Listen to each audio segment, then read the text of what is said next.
이토록 평범한 미래. 김연수.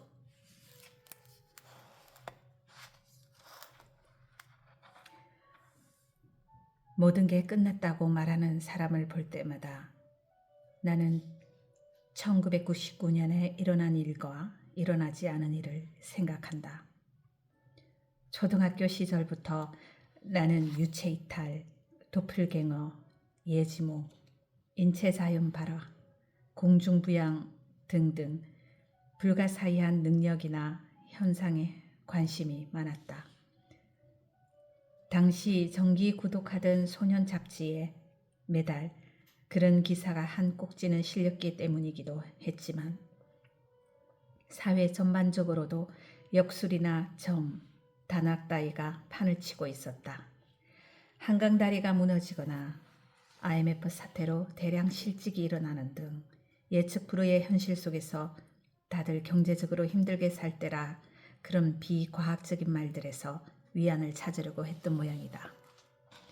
사람들이 그런 말들에만 솔깃해서였겠지만 당시 사회를 떠들썩하게 만든 예언들은 죄다 비관적이었다.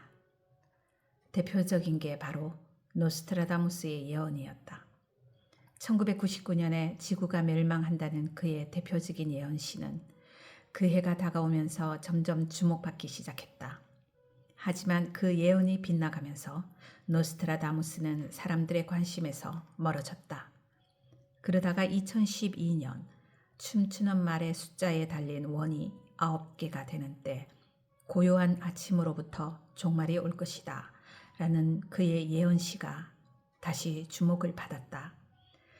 그 예언을 싸이의 강남스타일 유튜브 조회수가 10억 회가 넘어가면 지구 종말이 온다는 의미로 해석했기 때문이었는데 예언이라는 게 이런 식으로 이혈령 비혈령의 사후 추정이라는 걸 이보다 잘 보여주는 예는 없을 것이다. 말춤이라서 말세인가? 말장난을 하려는 게 아니다. 소설가로서 나는 예언의 내용보다는 그 형식이 언어여야만 한다는 게 더 흥미롭다. 어떤 예언가가 환상 속에서 미래의 뭔가를 봤다고 해도 그는 그것을 자신의 지식 수준에 맞춰 언어로 표현해야만 한다. 실제로 자신이 본 것을 그대로 보여준다면 모를까. 그걸 언어로 변환한 이상 그 진위는 온전히 전달되지 않는다. 게다가 번역까지 된다면 왜곡은 피할 길이 없다. 결국 예언은 그 형식 때문에 빗나갈 가능성이 많은 셈이다. 그런 점에서 잠자는 예언가 에드거 케이시는 독특하다. 그는 예언할 때면 마치 잠든 것처럼 누운 채 트랜스 상태에 들어가 마음의 눈앞에 펼쳐진 책을 그대로 읽었다고 한다. 그래서인지 그의 예언은 이해하기 어렵지 않다.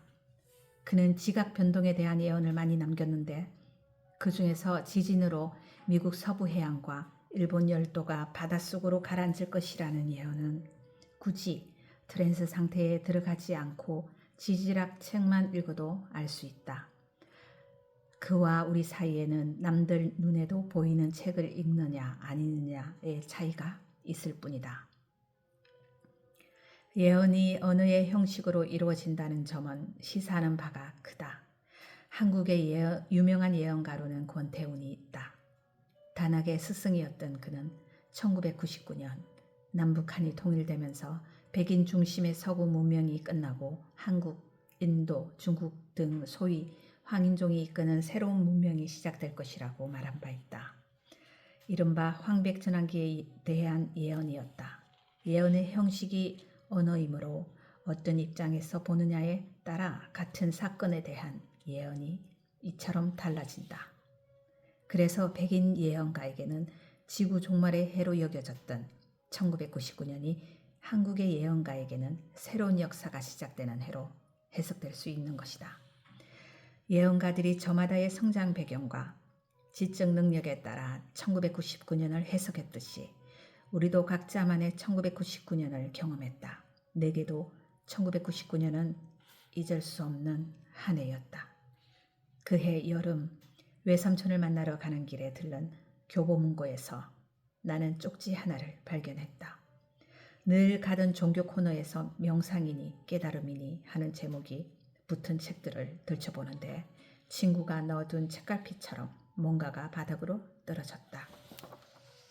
펼쳐보니 Welcome the Moment in Soul Center 라는 제목과 함께 신과 채널링하는 줄리아가 7월 서울을 방문합니다. 당신의 인생에 대해 궁금한 것이 있다면 물어보세요. 신이 직접 대답합니다. 자세한 것은 아래의 전화번호로 문의하세요 라고 인쇄되어 있다. 그때의 일을 이처럼 또렷하게 기억하는 까닭은 그해 여름부터 시작된 한 여학생과의 인연 때문이었다. 한 학기 내내 짝사랑하던 그녀에게 마침내 내 마음을 털어놓았을 때 그녀는 고백을 받아들이는 대신 뜻밖의 제안을 내놓았다. 그때가 2학년 1학기 종강 파티가 끝난 밤이었고 그 쪽지를 본 게 그 다음 주였다. 나는 쪽지를 주머니에 넣었다. 그리고 그 여학생, 그러니까 지민을 만나 교보문고에서 나왔다. 시간이 흘러 먼 훗날이 되면 시랜드 화재 사건의 영화 매트릭스와 신이 내놓은 몇 가지 대답과 기나긴 사랑의 시작으로 기억될 여름이 될 테지만 그때는 여느 여름과 다를 바 없는 평범한 여름이었다. 외삼촌이 근무하던 출판사는 세종문화회관 뒤쪽 골목에 있었다. 오래전 유명 입시 학원이 있던 건물이라고 들었다. 그것 말고는 달리 기억할 만한 게 없는 평범한 건물의 평범한 사무실이었다.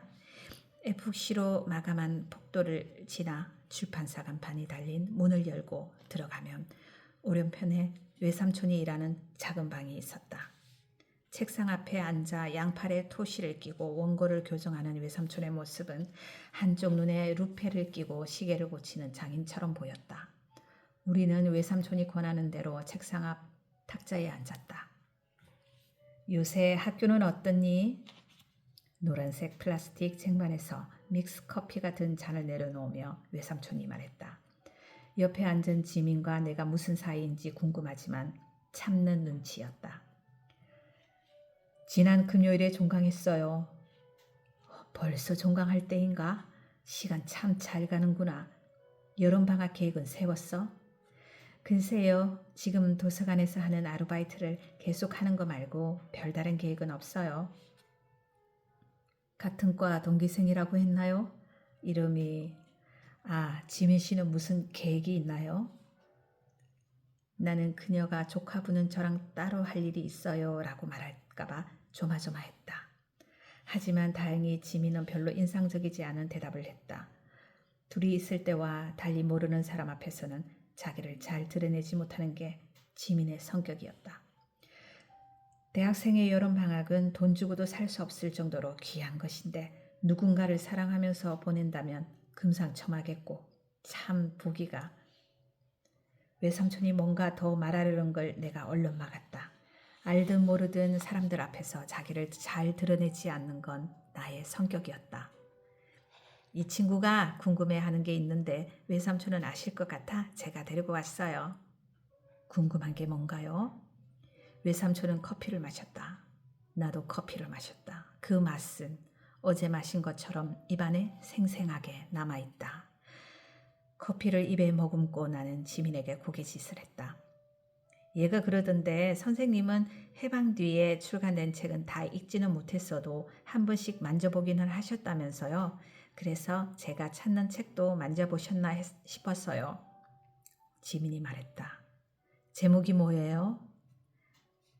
재와 먼지라고 하고요. 작가 이름은 지영현이에요. 외삼촌은 티스푼으로 커피를 저었다. 이미 충분히 섞었기 때문에 아무런 의미도 없는 동작이었다. 하지만 그건 옆에서 보면 두꺼운 알이 하얗게 보이는 안경을 쓴 외삼촌이 아직은 40대였던 외삼촌이 평생 책만 읽은 가난뱅이 책벌레 외삼촌이 꼼꼼한 교열자로 유명했으나 인터넷과 검색기가 교열을 대체하면서 20세기와 함께 쓸모가 사라진 외삼촌이 자기 머릿속을 뒤지기 시작했다는 뜻이었다. 1974년인가 75년에 제1회 여성현대 장편소설 현상공모에 당선된 작품 맞죠? 맞을 거예요. 공모전에 뽑혀서 하룻밤 사이에 스타가 됐다는 말을 들은 적이 있어요. 오, 그럼 그 소설이 맞겠네. 그 소설이 왜 궁금한가요? 이 친구 엄마가 쓴 소설이래요. 그런데 집에 책이 한 권도 없는 데다 도서관에서도 구할 수 없어서 읽어보질 못했다네요. 내가 말했다. 그러자 외삼촌은 무슨 뜻인지 알겠다는 듯이 고개를 끄덕였다. 그렇기도 할 거야. 그 책은 출간되자마자 판매 금지를 당하면서 서점에서 사라졌거든. 그런 얘기는 한 번도 들어본 적이 없어요. 집에서는 아무도 말해주지 않았으니까. 왜 판매 금지를 당한 거죠? 지민이 물었다. 그 소설의 기본적인 발상이 1972년 10월이 시간의 끝이라는 것이었거든요. 10월 유신에 대해서는 학생도 배웠겠지요. 박정희가 국회를 해산하고 비상계엄령을 선포한 뒤 유신헌법을 만든 일 말이에요. 그때 대학교가 모두 휴교에 들어갔는데 그런 경험들이 자연스레 소설에 녹아들었던 것 같아요. 나는 출판 문화에 관심이 많아 판금된 책이라면 천금을 줘서라도 구해 읽었어요. 그 책도 출판사의 문의에서 손에 넣었죠. 첫 문장이 아직도 기억나요. 1972년 10월 우리는 시간의 끝이라고 불렀다. 그 말이 금열간의 비위에 거슬렸을 수도 있어요. 그 한 문장으로 판매 금지가 결정될 수 있단 말인가요? 군부가 판매 금지를 시킬 때는 이유를 자세하게 설명하지 않아요. 그냥 어느 날 갑자기 사라져요. 그게 독재 정권이 하는 일입니다. 이유는 우리가 스스로 찾아야 해요. 정권이 싫어하는 게 뭔지를. 그렇게 독재 정권 하에 사람들은 스스로 내적 검열관을 만들어 가는 거예요. 그런 탓에 판매 금지된 책을 구해 읽어보면 가끔 어리둥절할 때가 있어요. 재와 먼지가 대표적인 경우죠. 지민 씨라고 했나요? 지민 씨 엄마는 시대를 앞서가는 분이세요. 요즘으로 치자면 재와 먼지는 SF나 판타지라고 해야 하나? 시간여행 혹은 시간의 종말을 다룬 소설이었거든요. 당시로서는 꽤 특이한 소설이라 줄거리가 다 기억이 납니다. 외삼촌이 들려주는 줄거리를 듣고 우리는 놀랄 수밖에 없었다.